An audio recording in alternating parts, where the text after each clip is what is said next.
بسم اللہ الرحمن الرحیم۔ ساتھیو، وائس آف اسلام کی ٹیم آج ضلع سہارنپور کے گاؤں مظفر آباد میں واقع مرکز احیاء الفکر الاسلامی میں موجود ہے۔ ہمارے ساتھ میں رئیس جو ہیں مرکز کے ناظم اعلیٰ ہیں مفتی مسعود عزیزی ندوی تشریف فرما ہیں۔ مفتی مسعود عزیزی ندوی کا تھوڑا تعارف کرا دیں کہ آپ صاحب ارشاد بزرگ ہیں اور اسی کے ساتھ ساتھ ندوی عالم فاضل ہیں، اور اسی کے ساتھ ساتھ آپ جو ہیں صاحب تصانیف ہیں۔ اردو، عربی اور انگریزی زبانوں میں 50 سے زائد کتابیں آپ کی منظر عام پر آ چکی ہیں۔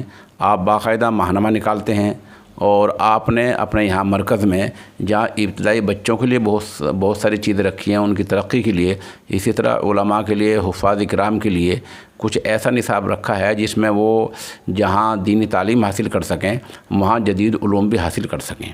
یہ چند چیزیں ہیں، انہی کی تفصیل معلومات کرنے کے لیے اور اسی پیغام کو عوام تک پہنچانے کے لیے، اہل علم تک پہنچانے کے لیے وائس آف اسلام کی ٹیم یہاں حاضر ہوئی ہے۔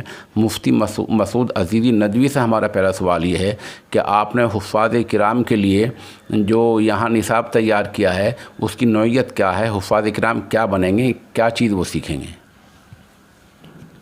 السلام علیکم ورحمۃ اللہ وبرکاتہ۔ دیکھیے، اصل میں ہمیں یہ احساس تھا کہ ہمارے حافظ جو ہیں وہ حفظ قرآن کریم کرنے کے بعد کچھ تو وہ ہوتے ہیں جو عالم کی لائن اختیار کر لیتے ہیں، کسی مدرسے میں داخل ہو جاتے ہیں، عربی پڑھتے ہیں، اور کچھ وہ ہوتے ہیں جو امامت کے لیے جاتے ہیں، اور کچھ رہتے ہیں کہ وہ خالی ہو جاتے ہیں اور کچھ کام نہیں کرتے، اپنے گھروں پر رہتے ہیں۔ تو ان کے لیے ایک خاص فکر تھی کہ اس طرح کا ایک نظام بنایا جائے کہ جس سے ان کا بھی مستقبل بن سکے۔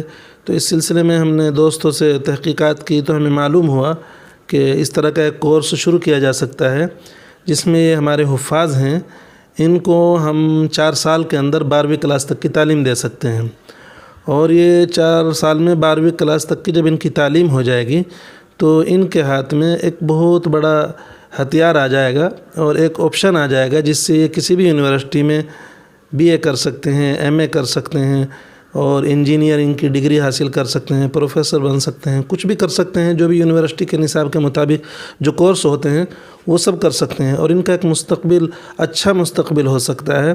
تو اس لیے یہ کورس شروع کیا گیا۔ اس میں ہم نے پہلے سال کے اندر، پہلے سال کے 3 مہینے کے اندر ان کو 6ٹھی کلاس کی تعلیم دی جاتی ہے، اور دوسرے 3 ماہ کے اندر ان کو پھر جو ہے 7ویں کی، اور پھر تیسرے 3 ماہ کے اندر ان کو 8ویں کی، اور اخیر کے 3 ماہ کے اندر ان کو 9ویں کی تعلیم دی جاتی ہے۔ اس کے بعد جو ہے دوسرے سال کے اندر 10ویں کلاس کی تیاری کرائی جاتی ہے اور اس کے امتحان دیے جاتے ہیں، اور پھر تیسرے سال کے اندر 11ویں کلاس کی، اور چوتھے سال کے اندر 12ویں کلاس کی۔ یہ سرکاری طور پر اس طریقے سے منظور کرایا گیا ہے، اور اس میں اس سلسلے میں کوشش کی گئی ہے تاکہ یہ لوگ ڈگری یافتہ ہوں اور ان کا مستقبل بنے، اور حکومت کی نظر میں اور اہل دنیا کی نظر میں یہ پڑھے لکھے ہوں۔ ورنہ ہم لوگ کتنی بھی تعلیم یافتہ ہو جائیں، بغیر ان کو ان پڑھ سمجھا جاتا ہے۔ تو اس لیے یہ بہت اچھا قدم ہے، اور بہت سے لوگوں نے اس کی ستائش کی اور اس کو پسند کیا ہے، اور ہمارے بہت سے احباب اس سلسلے میں کوشش کر رہے ہیں، اور اس کو پسندیدگی کی نگاہ سے دیکھا جا رہا ہے۔ خدا کرے ہمارا یہ پلان اور یہ منصوبہ بار آور ہو، اور اس کے جلدی سے جلدی اچھے سے اچھے نتائج سامنے آئیں۔ یہ اس طرح کا ہم نے کورس شروع کیا ہے۔ مولانا صاحب، اس میں داخلے کب شروع ہیں آپ کے یہاں حفظ کے کورس میں؟ جو آپ نے بتایا کہ حفاظ قرآن کے لیے آپ نے 12ویں تک کا نصاب شروع کیا ہے، اس میں داخلے کب شروع ہیں آپ کے یہاں؟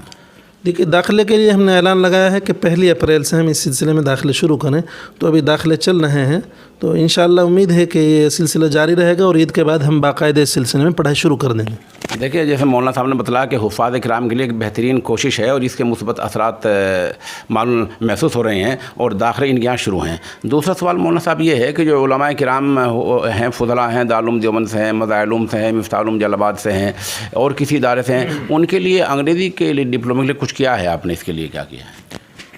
ہاں، دیکھیے، ہمارے یہاں diploma in English language and literature کا ایک کورس ہے جو غالباً 10-11 سال سے چل رہا ہے۔ ہم نے یہ کورس اور اس کی افادیت مرکز المعارف بمبئی میں ہے، اس سے اس کو دیکھا اور وہاں ان کی چیزوں کو پرکھا تو ہمیں بھی شوق پیدا ہوا کہ یہ سلسلہ شروع کیا جائے. ہم نے بھی غالباً یہ 2009 سے ہم نے شروع کیا تھا اور ہمارے یہاں اچھے نتائج اس میں سامنے آ رہے ہیں. ہمارے یہاں ندوۃ العلماء لکھنؤ کے فضلاء، دارالعلوم دیوبند کے فضلاء، مظاہر العلوم سہارنپور کے فضلاء اور دوسرے دیگر بڑے اداروں کے فضلاء یہاں داخلہ لیتے ہیں اور 2 سال میں یہ انگلش کا ڈپلومہ کرتے ہیں اور پھر ان کا دعوتی اور دینی مزاج بنتا ہے. وہ مختلف جگہوں پر جا کر دینی کام کرتے ہیں، دعوتی کام کرتے ہیں اور جو ہمارا ایک خاص منصوبہ ہے کہ ان کا دعوتی مزاج بنے اور مستشرقین کے جو اسلام کے خلاف اعتراضات ہیں ان کے وہ جواب دیں اور ان کو دعوت کا اور اسلام کا صحیح پیغام پہنچائیں ان کی زبان میں. تو اس اعتبار سے یہ پروگرام ہمارا چل رہا ہے اور اس میں ہمیں اچھی کامیابی مل رہی ہے. ہم نے یہ علماء کے لیے کہ وہ جو علماء جن کے پاس صرف دنیاوی دینی تعلیم تھی ان کو دنیاوی تعلیم سے بھی آراستہ کر رہے ہیں تاکہ وہ الجامع بین القدیم الصالح والجدید النافع کے مصداق ہو سکیں. مولانا صاحب ایک تیسرا سوال ہمارا یہ ہے، جو بچے ابتدا میں آپ کے یہاں داخل لیتے ہیں، ابھی نورانی قاعدے ہیں، دینیات ہیں، وہ ابتدا میں بالکل پرائمری میں شروعات میں داخل لیتے ہیں، ان کے لیے کیا کیا آپ نے؟ دیکھیے ابھی تک تو ہمارے یہاں مدرسے میں جو ماحول تھا، مدرسے میں 5ویں تک کی سرکاری تعلیم تھی، لیکن اس سال ہم نے اس کے سلسلے میں بھی اسکول قائم کیا ہے. AS پبلک اسکول ہم نے قائم کیا ہے. اس کے اندر ہم نے شروع سے پہلی کلاس سے نرسری سے بچوں کے داخلے لے رہے ہیں. تو اس میں ہمارا پلان ہے کہ ان کو بھی ہم 12ویں تک لے جائیں گے کہ یہاں دینی ماحول میں ان کو دنیاوی تعلیم دینی ہے. تو یہ بھی سلسلہ شروع کر دیا ہے اور اس میں اچھے افراد کی ٹیم ہم نے تیار کر لی ہے.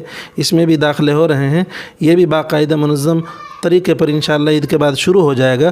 اس میں ہمارا پروگرام یہ ہے کہ علاقے کے اور یہاں کے بچے جو چھوٹے ہیں، جو نہ دینی تعلیم حاصل کرتے ہیں نہ دنیاوی تعلیم حاصل کرتے ہیں، ہم نے اس کے لیے کیا کہ گاؤں میں جا کے گھر گھر پر سروے کیا اور سروے کرنے کے بعد ان کو اس پیغام کا اور اس مشن کا تعارف کرایا اور ان کو اس سلسلے میں ان کو دعوت دی.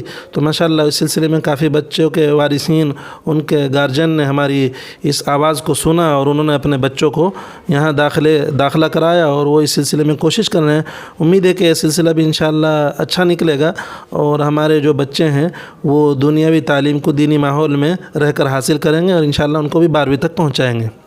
مولانا صاحب ماشاءاللہ یہ تین چیزیں آپ نے شمار کرائی ہیں. اس کے ساتھ ساتھ آپ چونکہ صاحب تصنیف ہیں، تصنیف و تالیف میں آپ نے کافی اس میں پیشرفت کی ہے اور ماشاءاللہ آپ تقریباً 1.5 سے ایک ماہنامہ نقوش اسلام کے نام سے نکال رہے ہیں. تو چند اپنی تصانیف کے نام بتائیے آپ ہمیں کہ کون سی کتابیں آپ نے اہم کتابیں لائیں ہیں منظر عام پر.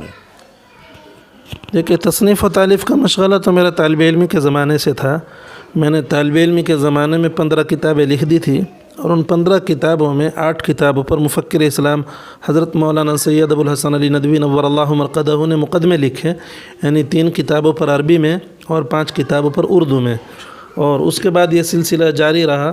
میں الحمدللہ اب تک تقریباً 52-53 کتابیں تصنیف کر چکا ہوں جو مختلف موضوعات پر ہیں. ہماری زیادہ تر کتابیں سیرت اور سوانح کے موضوع پر ہیں. تقریباً 20 سے زیادہ کتابیں ہماری سیرت اور سوانح کے موضوع پر ہوں گی اور باقی کتابیں دوسرے مختلف موضوعات پر ہیں، فقہ پر بھی ہیں اور عام اصلاحی مضامین اصلاحی موضوعات ہیں ان پر بھی ہیں، سماجی موضوعات پر بھی ہیں اور تجوید پر بھی ہیں اور سورس یعنی فقہ حنفی کے مراجع ہیں اس پر بھی ہیں. تو اس طریقے سے مختلف موضوعات پر ہیں. ہماری اہم کتابوں میں تو ایک تو ہماری سیرت میں حیات عبدالرشید ہے جو ہمارے شیخ حضرت حافظ عبدالرشید صاحب رائے پوری جو خلیفہ اور خادم خاص تھے حضرت مولانا شاہ عبد القادر صاحب رائے پوری، ان پر ہماری کتاب ہے جس کا ابھی تقریباً 3-4 ایڈیشن آ چکا ہے. وہ بہت پسندیدہ اور مقبول کتاب ہے. جو بھی پڑھتا ہے تو پڑھنے سے رقت پیدا ہوتی ہے اور اس کے اندر گداز پیدا ہوتا ہے اور اس کے اندر تاثیر پیدا کرتی ہے وہ کتاب. تو یہ زیادہ مشہور کتاب ہے. اور بھی ہماری کتابیں افکار دل ہے، ساز دل ہے اور درد دل ہماری ایک اہم کتاب ہے جس میں ہماری فکر اور ہماری سوچ اور ہم کیا چاہتے ہیں وہ اس کے اندر ہم نے اپنے دل کا جو ہے درد ہے وہ نکال کے رکھنے کی کوشش کی ہے. وہ بہت پسندیدہ کتاب ہے اور جس کو ہماری حالات اور ہماری زندگی کو سمجھنا ہو تو ہماری کتاب درد دل پڑھ لے تو اس کو معلوم ہو جائے گا کہ ہم امت کے لیے، مسلمانوں کے لیے، قوم کے لیے، ملت کے لیے کیا چاہتے ہیں. تو درد دل اس کے لیے بہت مناسب اور موضوع موضوع کتاب ہے. دوسری امامت کے موضوع پر بھی ہماری کتاب ہے. تقریباً یہ سب کتابیں، ان میں سے 6 7 8 9 کتابوں کا انگلش میں بھی ترجمہ ہوا ہے، اور عربی اردو میں تو ہم خود لکھتے ہیں. الحمدللہ یہ سلسلہ اس طریقے سے ہے. اور پھر ہمارا ایک ماہنامہ بھی نکلتا ہے، ماہنامہ نقوش اسلام. یہ تقریباً 13 سال سے نکل رہا ہے. یہ مجلہ پسند کیا جاتا ہے، اور سہارنپور سے نکلنے والے مجلات میں اس کی ایک خاص اہمیت ہے. لوگ اس کے اداریوں کو خاص طور سے پڑھتے ہیں اور انتظار میں رہتے ہیں کہ مولانا نے معلوم نہیں کیا لکھا ہے، تو اس کو پسند کیا جاتا ہے. اور ہم کوشش کرتے ہیں کہ اس میں دل نکال کے رکھنے کی، تاکہ وہ صحیح پیغام جہاں، اور زمینی سطح پر ہم جو چیزیں لکھتے ہیں وہ معاشرے میں رہ کر، سماجی زندگی میں رہ کر ہم لکھتے ہیں. صرف ہوائی تقریریں اور ہوائی مضامین نہیں ہوتے. ہم دیکھتے ہیں کہ اس وقت معاشرے کو کس چیز کی ضرورت ہے، کہاں پانی مر رہا ہے، کہاں نشیب ہے، کہاں فراز ہے، اس کو دیکھ کر لکھتے ہیں. اور حقائق پر مبنی تحریر ہوتی ہے. بعض لوگ، یہ خود اپنی تعریف ہے، لیکن بعض لوگوں نے جو نیٹ پر مضامین ڈالے ہیں ان کی ہیڈنگیں لگائی ہیں کہ بولتی تحریریں، اور بعض نے لکھا ہے کہ جن کے بین السطور بولتے ہیں.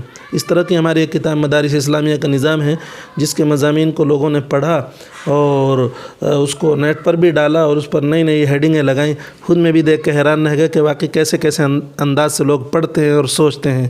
تو اس طریقے سے یہ ہمارے ماہنامہ نقوش اسلام کی ماشاءاللہ دین ہے. اس کی برکت سے بہت سی چیزیں جو وقتی طور پر ہوتی ہیں لیکن ان کا پیغام پھر مستقل ہو جاتا ہے، اس طرح کی چیزیں سامنے آئی ہیں. الحمدللہ ہمارا مجلہ بہت مقبول ہے اور پسند کیا جاتا ہے، ماہنامہ نقوش اسلام. دیکھیے، ہم آپ وائس آف اسلام کے ناظرین کو ہم یہ بتانا چاہیں گے کہ مولانا صاحب جہاں صاحب علم ہیں، اور ماشاءاللہ ایک صاحب علم کی پہچان یہ بھی ہوتی ہے کہ ہم عصر علماء نے اور خاص طور سے اکابرین نے، بڑوں نے اس پر اعتماد کیا ہو. میری معلومات کے مطابق دارالعلوم دیوبند کے محتم نے بھی مولانا کی کتاب پر ایک تقریر لکھی ہے، اور اس کا مطلب یہ ہے کہ علماء محتم کا مطلب یہ ہوتا ہے کہ پورے ادارے کا ایک اس کو جو ہے اطمینان کا اظہار کرنا. تو مفتی ابوالقاسم نعمانی نے ایک کتاب پر مولانا کی تقریر لکھی ہے، اور 2 کتابوں پر تقریر لکھی ہے. اس طرح مولانا علیم ندوی نے اور مولانا رابع حسنی ندوی صاحب نے، تو ان بڑے اداروں نے مولانا کی تحریر پر اطمینان کا اظہار کیا ہے، جس کا مطلب یہ ہے کہ مولانا کی جو تحریریں ہیں وہ بھی جمہور علماء امت کا حصہ ہیں. اسی طرح دوسری چیز مولانا کی زندگی میں ہے، وہ بیعت ارشاد کا مسئلہ ہے. صاحب ارشاد بزرگ ہیں، مولانا خلیفہ مجاز ہیں. تیسری چیز یہ ہے کہ مولانا نے گھوم پھر کر دنیا دیکھی ہے، ہندوستان بھی دیکھا ہے، بیرون ہند بھی دیکھا ہے. اور چوتھی چیز یہ ہے کہ مولانا رفاہی کام بھی کرتے ہیں، جس سے آپ عوام سے جڑے ہوئے ہیں. ان چاروں چیزوں کے مد نظر میں مولانا سے وائس آف اسلام کے ناظرین کے لیے ایک پیغام دریافت کرنا چاہوں گا. آپ کا کیا پیغام ہمارے ان ناظرین کے لیے ہیں، خاص طور پر جو علماء ہیں، فضلاء ہیں، ان کو کس طرح کام کرنا چاہیے مولانا؟ میں اس سلسلے میں پیغام دینا چاہتا ہوں اپنے دوستوں کو، اپنے احباب کو، کہ ایک تو جو علماء ہیں وہ جمہور کے راستے کو نہ چھوڑیں. اتباع سنت اور صحابہ کرام کا طرز اور طریق اختیار کریں، اور اسلاف امت کا طریقہ اختیار کریں. آپ کتنے بھی دماغ، صاحب عقل اور صاحب علم ہو جائیں، اور آپ کی صلاحیت کتنی بھی ہو، جمہور کا طریقہ نہ چھوڑیں. تو انشاءاللہ ایک تو پیغام یہ ہے. دوسرے، آپ کا جو یہ ذرائع ابلاغ ہے، صحافت ہے، اس کو صحیح اور مثبت دعوتی کاموں میں اس کا استعمال ہونا چاہیے. اس لیے کہ اس وقت کا سب سے اہم ذریعہ لوگوں تک پیغام پہنچانے کا یہ میڈیا ہی ہے.